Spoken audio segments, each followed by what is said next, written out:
Hi, ഞാൻ ലക്ഷ്മി കൃഷ്ണൻ, ഒരു skin care enthusiast ആണ്. ഇത് നമ്മുടെ Q&A സെക്ഷൻ ആണ്. പക്ഷെ ആദ്യമായിട്ടാണ് കാണുന്നതിൽ ചാനൽ സബ്സ്ക്രൈബ് ചെയ്യുക. കണ്ടിട്ട് സബ്സ്ക്രൈബ് ചെയ്ത ആൾക്കാരാണെങ്കിൽ സബ്സ്ക്രൈബ് ചെയ്തതിനെ പറ്റി ഒന്ന് ആലോചിക്കുക. അപ്പൊ നമുക്ക് Q&Aയിലോട്ട് പോകും. ഫസ്റ്റ് കൂടുതലായിട്ട് വന്നിട്ടുള്ള ഒരു ക്വസ്റ്റ്യൻ എന്ന് വെച്ചാൽ, ഇപ്പം ഞാൻ കൂടുതലായിട്ട് എടുക്കുന്നതെന്ന് വെച്ചാൽ പണ്ടൊക്കെ വന്ന കമന്റ്സുകൾ കുറെ നമുക്ക് കാണുമ്പോൾ മനസ്സിലാവും ഏറ്റവും കൂടുതൽ വന്നിട്ടുള്ള ഏതാണ്. അപ്പൊ അത് വെച്ചിട്ടാണ് സെലക്ട് ചെയ്യാറുള്ളത് കേട്ടോ. അപ്പൊ ഏറ്റവും കൂടുതൽ വന്ന ഈ ഇടയ്ക്കൊക്കെ കൂടെ കാണുന്ന ഒരു ക്വസ്റ്റ്യൻ ആണ് ബാക്ക് ആക്നെ പറ്റിയിട്ട്. ഇപ്പൊ വരാനുള്ള കാരണം കൂടുതലായിട്ടും ഇപ്പൊ ഈ സമ്മർ സീസൺ ആണ്. അപ്പൊ ചൂട് കാരണം ചൂടുകുരുവൊക്കെ മുഖത്തൊക്കെ വരുന്നത് കൊണ്ടാണ് നമ്മൾ കുറച്ചും കൂടെ കൺസേൺ ആണ്. അപ്പൊ എന്താണ് ബാക്ക് ആക്നെ, എന്തുകൊണ്ട് ബാക്ക് ആക്നെ വരും, നമുക്ക് എങ്ങനെ തടയാം, പിന്നെ അതിന് ശേഷം വന്നിട്ടുള്ള ആ ഒരു പാടൊക്കെ നമുക്ക് എങ്ങനെ മാറ്റാം, ഫസ്റ്റ് നോക്കാം. ഫസ്റ്റ് എന്ന് വെച്ചാൽ ബാക്ക് ആക്നെ വരുന്നതിന് പ്രധാനമായിട്ടും ലൈക്ക് ഉള്ള റീസൺ എന്ന് വെച്ചാൽ പ്രോപ്പർ ആയിട്ട് നമ്മുടെ ക്ലെൻസിങ് അവിടെ നടക്കാത്തതുകൊണ്ടാണ്. കാരണം നമ്മുടെ ഒരുപാട് ബേക്കിൽ നമ്മൾ ഫ്രണ്ട് വെച്ച് നോക്കുമ്പോൾ ബേക്കിൽ കുറച്ചുകൂടെ അഴുക്ക് അടിഞ്ഞു നിൽക്കാൻ ചാൻസ് കൂടുതലാണ്. പിന്നെ നമ്മൾ ഇടുന്ന ഡ്രസ്സ്, വിയർപ്പ് അതൊക്കെ കാരണം നമ്മുടെ അവിടുത്തെ പോസുകൾ അടയുന്നതുകൊണ്ടാണ് ബാക്ക് ആക്നെ വരുന്നത്. അപ്പൊ അതെങ്ങനെ മാറ്റാൻ വിചാരിച്ചാൽ നമ്മൾ കുറച്ച് ഒരു ക്രീമോ ഫേസ് വാഷോ ഒരു ബോഡി വാഷോ ഒക്കെ യൂസ് ചെയ്ത് മാറ്റാന്ന് വെച്ചാൽ മാറ്റാം. പക്ഷെ അത് വരുന്ന തടയും കൂടെ ചെയ്ത് കഴിഞ്ഞാൽ നമ്മൾ മാറ്റുന്നതുകൊണ്ട് എന്തെങ്കിലും അർത്ഥമുള്ളൂ. ഫസ്റ്റ് എന്താ ചെയ്യേണ്ടതെന്ന് വെച്ചാൽ ബാക്ക് ആക്നെ പ്രോൺ ആയിട്ടുള്ള ഒരുവിധം 50% ആൾക്കാർക്ക് ബാക്ക് ആക്നെ വരും. എനിക്കൊക്കെ വരുന്ന സാധനമാണ്. ഞാൻ എങ്ങനെ റെഡ്യൂസ് ചെയ്തതെന്ന് വെച്ചാൽ ഫസ്റ്റ് എല്ലാം കൂടി മിക്സ് ചെയ്ത് പറഞ്ഞു. എങ്ങനെയാന്ന് വെച്ചാൽ ഫസ്റ്റ് നമ്മുടെ ഹെയർ ഒന്ന് നമ്മൾ ശ്രദ്ധിക്കണം. എന്തെന്ന് വെച്ചാൽ നമ്മൾ മുടി അഴിച്ചിടും, കുളിച്ചിട്ടൊക്കെ നമ്മൾ ലൂസായിട്ടൊക്കെ ഹെയർ ഇടത്തില്ലേ, ആ ഹെയറിനകത്ത് വെള്ളം ഉണ്ടാവും. ഈ വെള്ളം ചിലപ്പോൾ നമ്മുടെ ഡ്രസ്സിൽ കൂടെ ബേക്കിലൊക്കെ തട്ടും. നമ്മൾ അല്ലാണ്ട് വെറുതെ മുടി അഴിച്ചിടുമ്പോഴൊക്കെ ഈ മുടി വന്നിട്ട് നമ്മുടെ ബേക്കിൽ തട്ടുമ്പോൾ ഹെയറിൽ ഉണ്ടാവുന്ന ഓയിലൊക്കെ വന്നിട്ട്, ഹെയറിൽ എന്തായാലും ഓയിലുള്ള ഇടയ്ക്ക് തേക്കുന്ന ആൾക്കാർക്കാണ് കൂടുതലും വരുന്നത്. അപ്പൊ അങ്ങനെയൊക്കെ വരുമ്പോൾ ഈ ഓയിൽനെസ് ഒക്കെ നമ്മുടെ ബേക്കിൽ വന്ന് അടിയാൻ തുടങ്ങും. പിന്നെ വിയർപ്പ്, ചാരി ഇരിക്കുമ്പോൾ ആ സ്വെറ്റിങ്ങും അഴുക്കും എല്ലാം കൂടെയൊക്കെ ചേർത്തിട്ട് നമ്മുടെ പോസിൽ പോയി അടയും. എന്നിട്ട് അവിടെ ബാക്ടീരിയൽ ഇൻഫെക്ഷൻ വരും. അതാണ് മെയിൻ കാരണം ബാക്ക് ആക്നെയുടേത്. അപ്പൊ അതെങ്ങനെ മാറ്റാന്ന് ചോദിച്ചാൽ നമുക്ക് പ്രധാനമായിട്ട് യൂസ് ചെയ്യുന്നത് ബെൻസോയിൽ പെറോക്സൈഡ് സോപ്പ്. കടയിൽ തന്നെ വാങ്ങിക്കും. മെഡിക്കൽ സ്റ്റോറുകളിൽ ചെന്ന് ചോദിച്ച് ബെൻസോയിൽ പെറോക്സൈഡ് സോപ്പ് വെച്ചാൽ കിട്ടും. അതല്ലെങ്കിൽ ബെൻസോയിൽ പെറോക്സൈഡ് ബോഡി വാഷസ്. ഇത് ഞാൻ ബാക്ടീരിയ കാരണം ഉണ്ടാകുന്ന ബാക്ക് ആക്നെ വെച്ചിട്ടാണ് പറയുന്നത്. ഡാൻഡ്രഫ് ആർക്കുള്ളത് ഞാൻ പിന്നെ പറഞ്ഞുതരാം. ഈ രണ്ട് ഏതെങ്കിലും ഒന്ന് വാങ്ങിച്ചിട്ട് ബോഡി വാഷ് ചെയ്യാം. നിങ്ങൾ രാത്രി അവസാനത്തെ വാഷ് അത് ചെയ്യുന്നതാണ് നല്ലത്. പിന്നെ വാഷ് ചെയ്യുമ്പോഴത്തേക്ക് ശ്രദ്ധിക്കണമെന്ന് വെച്ചാൽ അപ്പൊ തന്നെ വാഷ് ചെയ്ത് കളയരുത്. നമ്മളെ പത കുറച്ചു നേരം നമ്മുടെ മുതുകത്ത് നിർത്തിയേക്കണം. കാരണം അതിനൊരു ആക്റ്റീവ് ഇൻഗ്രീഡിയന്റ് ആയതുകൊണ്ട് തന്നെ അതിനൊരു ടൈം എടുക്കും. അപ്പൊ ആ സമയത്ത് ഇത് പോയിട്ട് ഒന്ന് കഴുകി വൃത്തിയാക്കിയൊക്കെ വരും. കഴുകി വൃത്തിയാക്കി പോസ് അതൊരു ക്ലെൻസ് ചെയ്ത് കളയാനായിട്ട് ആ ഒരു 2 to 3 minutes നമ്മളൊന്ന് വെയിറ്റ് ചെയ്യുന്നത് നല്ലതാണ്. ബെൻസോയിൽ പെറോക്സൈഡ് ബോഡി വാഷാണ് യൂസ് ചെയ്യുന്നത്. അതല്ല നിങ്ങൾക്ക് എന്ന് വെച്ചാൽ ബോഡി അത്ര വലിയ വലിയ കുരുവായിട്ട് കുഞ്ഞു കുരുവായിട്ടേ ഉള്ളൂ, ബെൻസോയിൽ പെറോക്സൈഡ് വേണ്ട എന്ന് തോന്നുന്ന ആൾക്കാർക്കാണെങ്കിൽ ഏറ്റവും നല്ലത് സാലിസിലിക് ആസിഡ് അല്ലെങ്കിൽ AHA ബോഡി വാഷസ് കിട്ടും. അതിലൊക്കെ ഒരുപാട് കമ്പനികളിൽ, ഞാൻ കമ്പനി എടുത്ത് പറയുന്നില്ല, ഒരുപാട് കമ്പനിയൊക്കെ ബോഡി വാഷ് ഇറക്കുന്നുണ്ട്. അത് വാങ്ങി ഉപയോഗിക്കുക. ഇനി ഞാൻ പറയാൻ പോകുന്നത് വെച്ചാൽ നമ്മൾ ബോഡി വാഷ് വാങ്ങിക്കണമെന്ന് പറയുമ്പോൾ രണ്ടാമത്തെ ഓപ്ഷൻ നമ്മൾ ചിന്തിക്കുന്നത് ലോഫയാണ്. ബ്രേക്ക് ഡൗൺ ഏറ്റവും വലിയ കാരണം ലോഫയാണ്. അപ്പോൾ ലോഫ യൂസ് ചെയ്യരുത്. കാര്യം എന്ന് വെച്ചാൽ ലോഫ പ്ലാസ്റ്റിക് ആണ്. ഇതിനകത്ത് നമ്മൾ കുളിച്ചിട്ട് എവിടെയാണ് ഇത് പിഴിഞ്ഞിടുന്നത്? നമ്മളെ ബാത്റൂം ഏറ്റവും കൂടുതൽ വെറ്റായിട്ടിരിക്കുന്ന സ്ഥലമാണ്.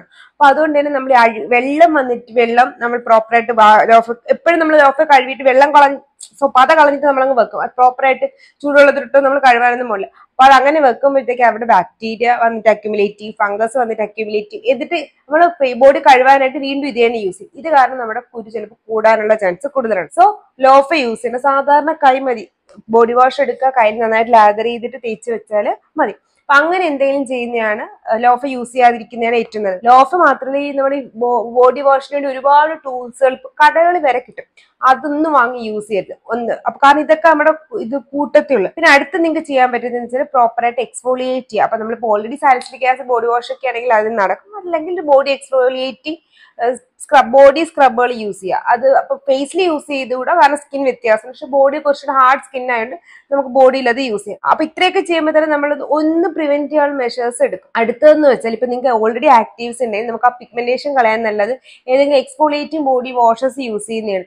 Lactic acid body washes, body moisturisers കിട്ടും.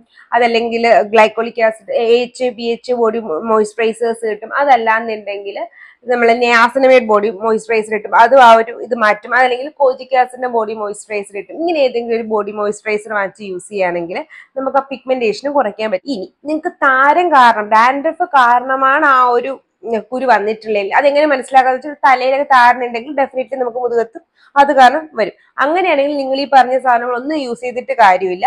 നിങ്ങൾ യൂസ് ചെയ്യേണ്ടത് കീറ്റോകോണസോൾ ഷാംപൂസ് ആണ്. അതല്ലെങ്കിൽ salicylic acid hair shampoo use ചെയ്യുന്നത് നല്ലതാണ്. കാരണം സാലിസിലിക് ആസിഡ് ഓയിൽ പ്രൊഡക്ഷനെ കൺട്രോൾ ചെയ്യാൻ പറ്റും. അപ്പൊ നമ്മുടെ ഡാൻഡ്രഫ് കൺട്രോൾ ആവും. അതുവഴി നമുക്ക് ബേക്കിൽ വരുന്ന ഡാൻഡ്രഫ് ആണുള്ള ഒരു കൺട്രോൾ ചെയ്യാൻ പറ്റും. അതിന്റെ കൂടെ നിങ്ങൾ യൂസ് ചെയ്യേണ്ടതെന്ന് വെച്ചാൽ ഒരുപാട് ഡ്രൈ സ്കിൻ ആണെങ്കിൽ ഏറ്റവും ജെന്റിൽ ആയിട്ടുള്ള ഏതെങ്കിലും ഒരു ബോഡി വാഷ് യൂസ് ചെയ്യുക. അതല്ലാന്നുണ്ടെങ്കിൽ ഏറ്റവും നല്ലത് സാലിസിലിക് ആസിഡ് ബോഡി വാഷ് തന്നെ യൂസ് ചെയ്താലും മതി. അപ്പം ഇനി സാലിസിലിക് ആസിഡ് പറയാൻ നേരത്തെ യൂസ് ചെയ്യരുതെന്ന് പറഞ്ഞിട്ട് ഇപ്പൊ പറയാൻ കാരണം നേരത്തെ നമ്മുടെ മെയിൻ കൺസേൺ നമ്മുടെ മുതുവായിരുന്നു. കാരണം മുതുകത്തെ സാധനം എങ്ങനെ മാറ്റാന്നുള്ളതാണ്. ഇപ്പോഴത്തെ നമ്മുടെ മെയിൻ കൺസേൺ ഹെയറിലെ ഡാൻഡ്രഫ് ആണ്. അത് കാരണം വരുന്നതാണ്. സോ ഹെയറിലെ ഡാൻഡ്രഫ് മാറ്റിയിട്ട് നിങ്ങൾക്ക് പിന്നെ സാധാരണ ഏതെങ്കിലും ഒരു AHA ബോഡി വാഷ് യൂസ് ചെയ്ത് കഴിഞ്ഞാൽ മാറും. പിന്നെ അതിന്റെ പിഗ്മെന്റേഷൻ മാറാനായിട്ട് നേരത്തെ പറഞ്ഞ ഏതെങ്കിലും മോയിസ്ചറൈസേഴ്സ് യൂസ് ചെയ്താൽ മതി. അങ്ങനെയാണ് നമ്മൾ ബാക്ക് ആക്നെ ട്രീറ്റ് ചെയ്ത് കളയുന്നത്. പിന്നെ കുറച്ച് ഹാബിറ്റ്സ് എന്തെന്ന് വെച്ചാൽ മാക്സിമം ക്ലീൻ ക്ലോത്ത്സ് ധരിക്കാൻ ശ്രദ്ധിക്കുക. പ്രത്യേകിച്ച് ഹോസ്റ്റലുള്ളവർക്കൊക്കെ ആയിരിക്കും കൂടുതലും വരുന്നത്. എനിക്ക് എന്റെ പീക്ക് സിറ്റുവേഷൻ ഹോസ്റ്റലിലുള്ളപ്പോഴായിരുന്നു. കാരണം ഹോസ്റ്റലിൽ കുറച്ച് ഡ്രസ്സ് ഇടും. അപ്പൊ 2-3 പ്രാവശ്യം ഇട്ട് അഴുക്കായതിനു ശേഷം കഴുകാറില്ലായിരുന്നു. പക്ഷെ ഓൾറെഡി സ്വെറ്റ് ചെയ്തിട്ട് ഇരിക്കുന്നതാണ്. എപ്പോഴൊക്കെ കിട്ടുമ്പോൾ ഓൾറെഡി സ്വെറ്റിംഗ് ഉണ്ടാവും ബേക്കിൽ. ആ സ്വെറ്റിംഗ് വീണ്ടും എവിടെയെങ്കിലും തൂക്കിയിട്ടിട്ട് വീണ്ടും എടുത്തിടുമ്പോഴത്തേക്ക് അത് കാരണം നമുക്ക് ബോഡി ആക്നെ വരാൻ ചാൻസ് ഉണ്ട്. സോ ഞാൻ ഈ പറഞ്ഞ ഏതെങ്കിലും കാര്യങ്ങൾ ഈ പറഞ്ഞ കാര്യങ്ങളെല്ലാം പ്രോപ്പറായിട്ട് ചെയ്യുകയാണെങ്കിൽ നമുക്ക് ഒരുവിധം ബോഡി ആക്നെ കൺട്രോൾ ചെയ്യാൻ പറ്റും. പിന്നെ ആ പിഗ്മെന്റേഷൻ മാറാനായിട്ട് നല്ല ടൈം എടുക്കും. Weekly once glyco 12 cream use ചെയ്യുന്നത് നല്ലതാണ്. പക്ഷേ അത് ഇട്ടിട്ട് കിടക്കാത്തതാണ് നല്ലത്. പ്രത്യേകിച്ചും ഈ സമ്മർ സീസണിൽ. കാരണം നല്ല ചൂട് വിയർത്ത് കഴിഞ്ഞാൽ ഇതെല്ലാം കൂടി ഇരുന്ന് ഇറിറ്റേഷൻ വരും. സോ ആ സമയം നിങ്ങൾ ഗ്ലൈക്കോ 6 യൂസ് ചെയ്താൽ മതി. ആഴ്ചയിൽ 1 പ്രാവശ്യം മാത്രമേ യൂസ് ചെയ്യൂ. കാരണം വീണ്ടും നമുക്ക് അവിടെ ബോഡി ഇറിറ്റേറ്റ് ചെയ്യണമല്ലോ. അതുകൊണ്ട് അതല്ല സമ്മറെ കഴിഞ്ഞിട്ടാണെങ്കിൽ ഒരു ഗ്ലൈക്കോ 12 ആഴ്ചയിൽ ഒരിക്കൽ യൂസ് ചെയ്ത് നല്ലതാണ്. ഫസ്റ്റ് ഗ്ലൈക്കോ 6 പിന്നെ ഗ്ലൈക്കോ 12 അങ്ങനെ ചെയ്താൽ മതി. ഇത്രയും ചെയ്യുകയാണെങ്കിൽ നമുക്ക് ബോഡി ആക്കി മാറ്റിയെടുക്കാൻ പറ്റും. അടുത്ത കോമൺ ആയിട്ട് വരുന്നതെന്ന് വെച്ചാൽ ലെയറിങ്ങിനെ പറ്റിയിട്ട് വരുന്നത്. എന്താണ് ലെയറിംഗ് എന്ന് വെച്ചാൽ നമ്മൾ ഈ സിറം ആ സിറത്തിനോട് യൂസ് ചെയ്യാൻ പറ്റും, ഈ സിറം ആ സിറത്തിനോട് യൂസ് ചെയ്യാൻ പറ്റും, അങ്ങനെ കുറെ പേര് ചോദിക്കും. കാരണം ഞാൻ തന്നെ പറഞ്ഞിട്ടുണ്ട് ഒരുപാട് സിറങ്ങൾ നമ്മൾ ഒരുമിച്ച് ഉപയോഗിക്കരുത്. സംഭവം എന്തെന്ന് വെച്ചാൽ നമുക്ക് എല്ലാ സിറമും ഒരുമിച്ച് ഉപയോഗിക്കാൻ പറ്റത്തില്ല. പക്ഷെ അത് ഒരുമിച്ച് ഫോമുലേറ്റ് ചെയ്യുന്നതാണെങ്കിൽ നമുക്ക് ഒരുമിച്ച് ഉപയോഗിക്കാനും പറ്റും. ഇത് കുറച്ച് ട്രിക്കി ഏരിയ ആണ് കേട്ടോ. എനിക്ക് കുറച്ച് ടൈം എടുത്ത് ഞാൻ ആ ഒരു കോൺസെപ്റ്റിലോട്ട് എത്താൻ. എങ്ങനെയാന്ന് വെച്ചാൽ ഇപ്പൊ വിറ്റാമിൻ സി എടുത്തു കഴിഞ്ഞാൽ നമുക്ക് വിറ്റാമിൻ സി അറിയാം, റെറ്റിനോളിന്റെ കൂടെ ഉപയോഗിച്ചുകൂടാ. കാരണം വിറ്റാമിൻ സിയും റെറ്റിനോളും ആസിഡിക് നേച്ചർ വരുമ്പോൾ അതിൻ്റെതായിട്ടുള്ള വ്യത്യാസം അതിനുണ്ട്. അപ്പൊ നമ്മൾ വിറ്റാമിൻ സിയും റെറ്റിനോളും കൂടെ സെപ്പറേറ്റ് ചെയ്ത് ഉണ്ടാക്കിയിരിക്കുന്ന സാധനം ഒരുമിച്ച് ഉപയോഗിക്കുകയാണെങ്കിൽ വിറ്റാമിൻ സി വർക്ക് ആവാണ്ടോ. അതുപോലെ സാലിസിലിക് ആസിഡ് ലോ pH ഉള്ള സാധനം അവിടെ തന്നെ നമ്മൾ വീണ്ടും ഒരു റെറ്റിനോൾ യൂസ് ചെയ്ത് കഴിഞ്ഞാൽ അത് രണ്ടും കൂടെ റിയാക്ട് ചെയ്ത് നമ്മുടെ സ്കിൻ ഒന്ന് ഡ്രൈ ആക്കാനും ഇറിറ്റേറ്റ് ആക്കാനും ഒക്കെ ഉള്ള ചാൻസ് കൂടുതലാണ്. അതുകൊണ്ടാണ് നമ്മൾ ഇതൊന്നും ഒരുമിച്ച് ഉപയോഗിക്കരുതെന്ന് പറയുന്നത്. ഇപ്പൊ ഏതൊക്കെ ഒരുമിച്ച് ഉപയോഗിക്കാന്ന് പറഞ്ഞാൽ ന്യൂട്രൽ pH ഉള്ള സിറംസ് എല്ലാം നമുക്ക് ഓൾമോസ്റ്റ് ഒരുമിച്ച് ഉപയോഗിക്കാം. ഏതൊക്കെയാന്ന് വെച്ചാൽ കോജിക് ആസിഡ്, അതല്ലെങ്കിൽ ആൽഫ ആർബിറ്റിൻ, അല്ലെങ്കിൽ നയാസിനമൈഡ്, അതല്ലെങ്കിൽ അസലിക് ആസിഡ്, പെപ്റ്റൈഡ്സ്, അങ്ങനെയൊക്കെയുള്ള സാധനങ്ങൾ നമുക്ക് ഒരുമിച്ച് ഇത് ഈ പറയുന്ന സാധനങ്ങൾ നമുക്ക് എന്തിന്റെ കൂടെ ഉപയോഗിക്കാൻ പറ്റുന്നതാണ്. നമ്മൾ ശ്രദ്ധിക്കേണ്ട സാധനങ്ങൾ എന്ന് വെച്ചാൽ vitamin C, retinol, salicylic acid, lactic acid, glycolic acid, അല്ലെങ്കിൽ AHAs, PHAs ഇങ്ങനെയൊക്കെ പറയുന്ന സാധനങ്ങൾ നമ്മൾ ഈ സാധനങ്ങൾ ഇപ്പൊ എന്തൊക്കെ നമ്മൾ ഒരുമിച്ച് ഉപയോഗിച്ചുകൂടാന്ന് പറഞ്ഞാൽ അതൊന്നും അങ്ങോട്ടും ഇങ്ങോട്ടും ഒന്നും യൂസ് ചെയ്യരുത്. പക്ഷെ ഈ സാധനം ഈ ഒരുമിച്ച് ഉപയോഗിച്ചുകൂടാന്ന് പറയുന്ന സാധനങ്ങളെല്ലാം ഇപ്പുറത്തെ എന്തിന്റെ കൂടെ ഉപയോഗിക്കാൻ പറയുന്ന സാധനങ്ങളിൽ ഉപയോഗിക്കാൻ പറ്റും. പറയിക്കാൻ അതിൽ കൺഫ്യൂസ്ഡ് ആയിരുന്നു. അപ്പൊ ഞാൻ എങ്ങനെ ഈസി ആയിട്ട് പറഞ്ഞു. Okay fine. ഇപ്പൊ നമുക്കൊരു കൂട്ടം ബുള്ളീസ് ഉണ്ട്, ഒരു കൂട്ടം അല്ലാത്ത കുട്ടികളും ഉണ്ട്. ഈ ബുള്ളീസ് ആയിട്ടിരിക്കുന്ന കുട്ടികൾ ഈ സാധാരണക്കാർ പിള്ളേരോട് വന്നാൽ അവർ കുഴപ്പമില്ലാണ്ട് നിൽക്കും. പക്ഷേ ഈ ബുള്ളീസ് അങ്ങോട്ടും ഇങ്ങോട്ടും നിന്ന് കഴിഞ്ഞാൽ അവർ ഭയങ്കരമായിട്ട് പ്രശ്നക്കാരാവുകയും ചെയ്യും. ഇപ്പൊ മനസ്സിലായല്ലോ. അപ്പൊ സാധാരണ കുട്ടികൾ ആരൊക്കെയെന്ന് വെച്ചാൽ കോജിക് acid, niacinamide, azelaic acid, alpha arbutin, tranexamic acid ഇങ്ങനെയൊക്കെയുള്ള സാധനങ്ങൾ ആരെയും അങ്ങോട്ട് പോയി ഉപദ്രവിക്കാനും പോകുന്നില്ല, അവരെടുത്തോട്ട് വരുന്നവരാരും അവർ ഉപദ്രവിക്കാനും പോകുന്നില്ല. അങ്ങനെ നിൽക്കുന്ന സാധനമാണ്. ഇപ്പുറത്തോട്ടാണെങ്കിൽ vitamin C, retinol, salicylic acid, glycolic acid, lactic acid ഈ സാധനങ്ങളൊക്കെ എന്ന് വെച്ചാൽ ഒരുമിച്ച് ഒരു കുപ്പിക്കകത്ത് ജന്മനാ വന്നതാണെങ്കിൽ ഒരുമിച്ച് ഫോമുലേറ്റ് ചെയ്താണെങ്കിൽ അവർ കുഴപ്പമില്ല. അല്ലാണ്ട് നമ്മൾ സെപ്പറേറ്റ് എടുത്തിട്ട് അവരെ ഒരുമിച്ച് നിർത്തുകയാണെങ്കിൽ അവർ തമ്മിൽ അടിയുണ്ടാക്കും. ഏതൊക്കെ രീതിയിൽ നമ്മൾ ഇതിനെ അങ്ങോട്ടും ഇങ്ങോട്ടും മാറ്റി ഉപയോഗിക്കാൻ നോക്കിയാൽ അങ്ങനെയൊക്കെ ഉപയോഗിച്ചാൽ അടിയുണ്ടാക്കുകയും ചെയ്യും. പക്ഷേ നമുക്കിത് ഒരുമിച്ച് ഉപയോഗിക്കാൻ പറ്റും. എപ്പോഴാന്ന് വെച്ചാൽ ഞാൻ നേരത്തെ പറഞ്ഞല്ലോ, ഒരു കുപ്പിയിൽ അതായത് നമ്മൾ റെറ്റിനോളും വിറ്റാമിൻ സിയും ഓൾറെഡി അങ്ങനെ ഫോമുലേറ്റ് ചെയ്ത് വരുന്നതാണെങ്കിൽ നമുക്ക് ഒരുമിച്ച് ഉപയോഗിക്കാം. കാരണം അതിന്റെ ഫോർമുല ഇത് രണ്ടിനെയും സ്റ്റേബിൾ ആക്കി നിർത്തുന്ന രീതിക്കാണ്. സോ നമുക്ക് ഒരുമിച്ച് ഉപയോഗിക്കാൻ പറ്റും. ഏറ്റവും വലിയ എക്സാമ്പിൾ പീലിംഗ് സൊല്യൂഷൻ നേരിട്ടില്ലേ, ഞാൻ തന്നെ പറഞ്ഞിട്ടുണ്ട്. കെമിക്കൽ പീലിംഗ് ഞാൻ വീഡിയോ ഓൾറെഡി ചെയ്തിട്ടുണ്ട്, ഐക്കാർഡിൽ കൊടുക്കാം. അപ്പൊ നമ്മൾ ആ കെമിക്കൽ പീലിംഗ് ചെയ്യുമ്പോഴത്തേക്ക് അതിനകത്ത് സാലിസിലിക് ആസിഡ് നല്ല ഹയർ കോൺസെൻട്രേഷനിൽ കാണും. ഓൾമോസ്റ്റ് 3 അല്ലെങ്കിൽ 5 കോൺസെൻട്രേഷനിൽ കാണും. അതായത് AHAs കാണും ഒരു 25 അല്ലെങ്കിൽ 30 ഹയർ കോൺസെൻട്രേഷൻ ആണ് പറയുന്നത്. 25 to 30 കോൺസെൻട്രേഷനിൽ കാണും. PHAs കാണും. ഇതൊക്കെ ഒരുമിച്ചൊരു കുപ്പിക്കകത്ത് വരുന്നതുകൊണ്ട് തന്നെ നല്ല സ്ട്രോങ് സാധനമായിരിക്കും. നമ്മൾ ഇത് ആഴ്ചയിൽ ഒരിക്കലൊക്കെ ഫേസിൽ ഇടാറുള്ളൂ. അപ്പൊ അങ്ങനെയുള്ള അത്രയും സ്ട്രോങ് ആയിട്ടുള്ള സാധനം നമ്മൾ ഡെയിലി പല ഒരുമിച്ച് രണ്ട് ബോട്ടിലുള്ള സാധനം ഉപയോഗിക്കുകയാണെങ്കിൽ രണ്ട് അസിഡിക് നേച്ചറുള്ള സാധനം ആയതുകൊണ്ട് നമ്മുടെ സ്കിന്നിൽ ഒരുമിച്ചിടുമ്പോൾ ബേണിംഗ് സെൻസേഷൻസ് വരും. സോ അങ്ങനെ ഉപയോഗിക്കാൻ പാടില്ല. അതുകൊണ്ടാണ് ഇത്രയും സാധനങ്ങൾ ഇവിടെ ഒരുമിച്ച് ഉപയോഗിക്കരുത്. പക്ഷെ ഇതിനെതിനെങ്കിലും എടുത്ത് ഇതിനകത്ത് ഇട്ടെന്ന് പറഞ്ഞ് കുഴപ്പമില്ല, ബെനിഫിറ്റ്സ് കൂടുകയും ചെയ്യും. അപ്പോൾ എന്ന് വെച്ചാൽ ചില സാധനങ്ങൾ നമ്മൾ ഒരുമിച്ച് ഉപയോഗിക്കുമ്പോഴത്തേ അതിന്റെ ബെനിഫിറ്റ്സ് ഉണ്ട്. എക്സാമ്പിൾ പറയുകയാണെങ്കിൽ നമ്മൾ വിറ്റാമിൻ സിയും സൺസ്ക്രീനൊക്കെ ഒരുമിച്ച് ഉപയോഗിക്കുകയാണെങ്കിൽ നമുക്ക് നല്ല സ്കിൻ പ്രൊട്ടക്ഷൻ കിട്ടും. അതുപോലെ വിറ്റാമിൻ സിയും നയാസിനമൈഡ് യൂസ് ചെയ്യുകയാണെങ്കിൽ സ്കിന്നിന് ഹൈഡ്രേഷനും ബ്രൈറ്റ്നസ്സും കിട്ടും. അതുപോലെ തന്നെ നമ്മൾ റെറ്റിനോളും പെപ്റ്റൈഡ്സും ഒരുമിച്ച് ഉപയോഗിക്കുകയാണെങ്കിൽ ആന്റി ഏജിങ് ഏറ്റവും ബെസ്റ്റ് ആയിട്ടുള്ള സാധനമാണ്.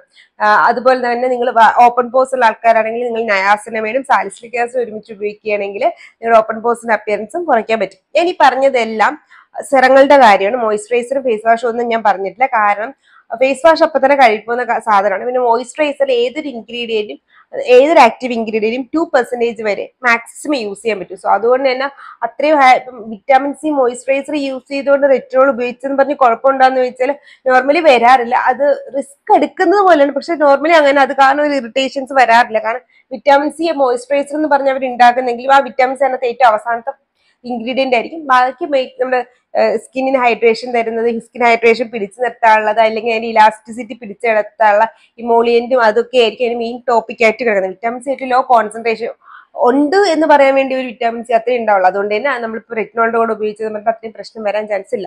ലെയറിങ്ങിനെ പറ്റി മനസ്സിലായാലും ഇനി നിങ്ങൾക്ക് മനസ്സിലായില്ലെങ്കിൽ കമന്റ് ബോക്സിൽ ചോദിക്കുക. ഇതില്ലെങ്കിൽ ഞാൻ ലെയറിങ്ങിനെ പറ്റി വീഡിയോസ് ചെയ്തിട്ടുണ്ട്, അതൊന്ന് കയറി കണ്ടുവെക്കുക. അപ്പൊ നമ്മൾ സ്കിൻ കെയറിൽ ഒരുപാട് സെറത്തിന്റെ പറ്റി ഇൻഗ്രീഡിയൻസിനെ പറ്റിയൊക്കെ പറഞ്ഞിട്ടുണ്ട്. അപ്പൊ നമ്മൾ ഹെയറിൽ നമ്മൾ എന്തൊക്കെയാണ് ചെയ്യേണ്ടത്? ഹെയർ ഫോൾ വന്നു കഴിഞ്ഞാൽ ഫസ്റ്റ് ചെയ്യേണ്ടത് ബ്ലഡ് ടെസ്റ്റ് ആണ്. നിങ്ങൾക്ക് ഹോർമോൺ ഡെഫിഷ്യൻസിയോ ചേഞ്ചസോ ഒന്നും ഇല്ലാന്ന് വരുത്തണം. വിറ്റാമിൻ ഡി ഡെഫിഷ്യൻസി അല്ലെങ്കിൽ മറ്റുള്ള എന്തെങ്കിലും വിറ്റാമിൻ ബി12 ഒക്കെ ഡെഫിഷ്യൻസി ഉണ്ടോ എന്ന് നോക്കണം. ഇതൊന്നും ഇല്ലാന്നുണ്ടെങ്കിൽ നമുക്ക് തൈറോയിഡ് ഉണ്ടോ എന്ന് നോക്കണം. ഇതൊന്നും ഇല്ല, നിങ്ങൾക്ക് ഡ്രാസ്റ്റിക് ആയിട്ട് വെയിറ്റ് ലോസ് ഒന്നും വന്നിട്ടില്ല, വെറുതെ മുടി പൊഴിയാണെങ്കിൽ നമുക്ക് ഹെയർ ഗ്രോത്ത് കൂട്ടാനായിട്ട് ഏറ്റവും നല്ല ഇൻഗ്രീഡിയൻസ് ഏതൊക്കെയാന്ന് വെച്ചാൽ റെഡ്നസിൽ, അനാഗെയിൽ ഇങ്ങനെയൊക്കെ പറഞ്ഞിട്ടുള്ളതാണ്. ഈ റെഡ്നസിലും അനാഗെയിലും സത്യത്തിൽ ഒരുമിച്ച് ഉപയോഗിക്കുകയാണെങ്കിൽ നല്ല രീതിയിൽ വർക്ക് ചെയ്യുന്ന സാധനമാണ്. കാരണം നമ്മുടെ ഹെയർ ഫോളിക്കിൾസിനെ ഒന്ന് ഉണർത്താനുള്ള കഴിവുണ്ട്. അത് കാരണം നമ്മുടെ ഹെയറിന്റെ ഗ്രോത്ത് കൂടും. അതായത് നമ്മുടെ നമുക്കറിയില്ല, ഇതെല്ലാം ഒരു സെൽ സൈക്കിളിൽ കിടന്ന് കളിക്കുന്ന സാധനമാണല്ലോ. അപ്പൊ ഈ ഹെയർ പ്രൊഡ്യൂസ് ചെയ്യാനായിട്ട് നമ്മുടെ സെല്ല് ഒരു ഫേസിലെത്തും. ആ ഫേസിൽ ഇത് വലിച്ചു നീട്ടും. അപ്പൊ നമ്മുടെ ഹെയറിന് ഗ്രോത്ത് ഉണ്ടാവും. പിന്നെ നമ്മുടെ മുടി പൊഴിഞ്ഞു പോലും ആ ഫേസിൽ ഇത് പിടിച്ചു നിർത്തും. അപ്പൊ തടഞ്ഞു നിർത്താനും ഹെയർ പൊഴിയാനും സമയമെടുക്കും. അത് കാരണം നമുക്ക് നല്ല ഹെയറിന്റെ ഡെൻസിറ്റിയും വോളിയും ഒക്കെ വരും. പിന്നെ ഹെയർ ഓയിലിംഗ് കൊണ്ട് നമുക്ക് ഹെയർ കൂട്ടാന്ന് വെച്ചാൽ ഈ പറയുന്ന സാധനങ്ങൾ ഏതെങ്കിലും ആ ഹെയർ ഓയിലിന് ഉണ്ടെങ്കിൽ കൂട്ടാൻ പറ്റും. പക്ഷെ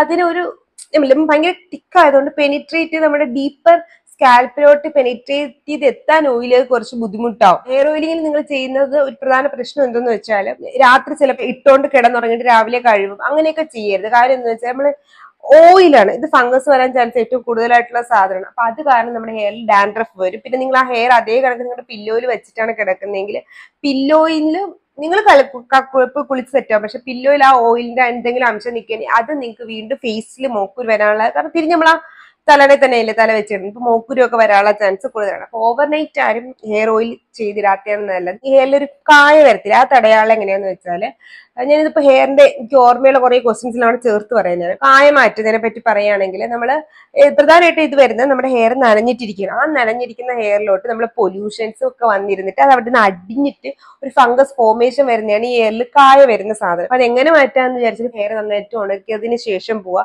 നമുക്ക് ഹെയർ ഡ്രയർ യൂസ് ചെയ്യാം. ഭയങ്കര ചൂടിൽ യൂസ് ചെയ്യരുത്. പിന്നെ നല്ല ലൈക്ക് 2 പവർ കാണുമല്ലോ, തണുപ്പ് മാത്രമേ യൂസ് ചെയ്യുക. പിന്നെ ഡ്രാൻഡ് മടങ്ങി ഇങ്ങനെ ഒരു എന്താ പറയുന്ന ഒരു റഫ് മോഷനിൽ ഹെയർ ഒരിക്കലും ഡ്രൈ ചെയ്യാൻ ശ്രദ്ധിക്കുക. ഒറ്റ ഡയറക്ഷനിൽ മാത്രം ഡ്രൈ ചെയ്യാൻ ശ്രദ്ധിക്കുക. ഞാൻ ഒരുപാട് പേര് കണ്ടിട്ടുള്ളത് ഇങ്ങനെ ആക്കിയിട്ട് ഹെയർ, അപ്പൊ നമ്മൾ മുടി ഇങ്ങനെ ഫ്രിക്ഷൻ വന്നിട്ട് ഇങ്ങനെ പൊങ്ങിയിരിക്കും. അപ്പൊ അങ്ങനെ ചെയ്യരുത്. അതുപോലെ തന്നെ നിങ്ങൾ കുളിച്ചിട്ട് മുടി തോർത്തിട്ട് ഇങ്ങനെ ഉരയ്ക്കരുത്. കാരണം നിങ്ങൾ എന്നെ ആലോചിക്കുക, നിങ്ങളൊരു നൂലെടുത്തിട്ട് നിങ്ങൾ ഒരു തുണിയുടെ ഐഡിയ വെച്ച് ഇങ്ങനെ കുറെ നേരം ആക്കി എന്ത് ചെയ്യും, അത് വൃത്തിയാവുന്നതല്ല, അത് പൊട്ടിപ്പോകും. അതുപോലെ നമ്മുടെ ഹെയറും പൊട്ടിപ്പോകാനുള്ള ചാൻസ് ഉണ്ട്. അപ്പൊ അങ്ങനെ ചെയ്യാതിരിക്കാൻ ശ്രദ്ധിക്കുക. പിന്നെ ആരും ടൈറ്റ് പോണി, ഞാൻ ഇങ്ങനെ ഹെയർ പോണിറ്റയിൽ ഇട്ടിരിക്കണം, പക്ഷെ ഞാൻ വലിച്ചു കെട്ടിയിട്ടില്ല. കാരണം അത് നമുക്ക് ഇവിടെയൊക്കെ ഒരു ബോൾനെസ് ഉണ്ടാക്കും. Tight ponies കെട്ടരുത്.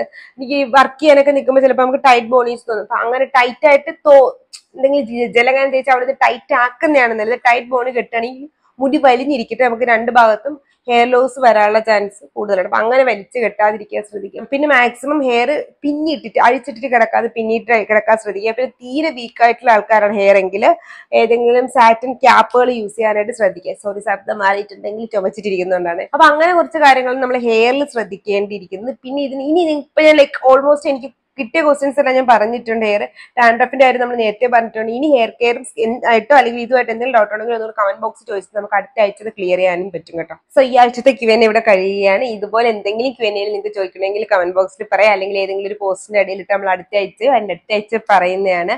ഇതുപോലത്തെ skin care and hair care video ആയിട്ടില്ല ട്യൂസ്ഡേയും തേഴ്സ്ഡേയും സൺഡേയും വരുന്നവരെ it's Lakshmi signing off. Tata.